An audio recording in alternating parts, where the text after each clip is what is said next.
Bonjour.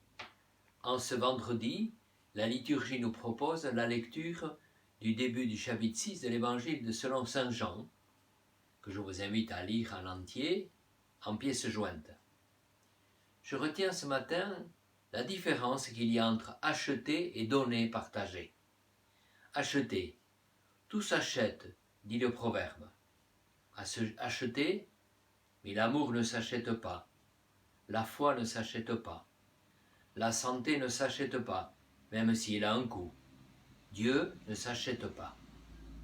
Dans le texte de l'évangile de ce jour, nous pouvons voir comme une description de l'Eucharistie, celle dont nous sommes privés à cause de la pandémie. Après avoir rendu grâce, c'est le même mot d'Eucharistie, Jésus distribue, il leur donne et il en reste. Mais quand on veut l'acheter en faisant un roi, il se retire de nouveau dans la montagne, lui seul. Acheter ou donner.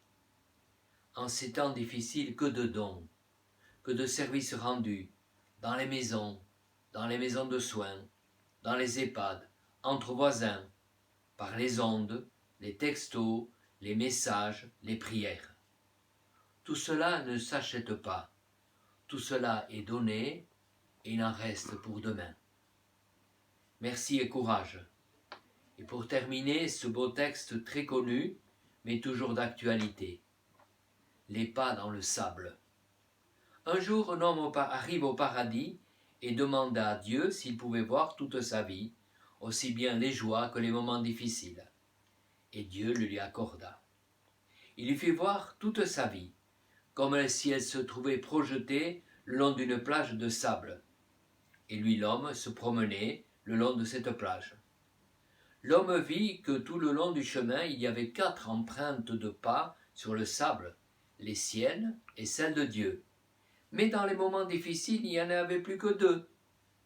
Très surpris et même peiné, l'homme dit à Dieu, « Je vois que c'est justement dans les moments difficiles que tu m'as laissé seul. » Mais non, lui répondit Dieu, dans les moments difficiles, il y avait seulement les traces de mes pas, moi, parce qu'alors je te portais sur le dos dans mes bras.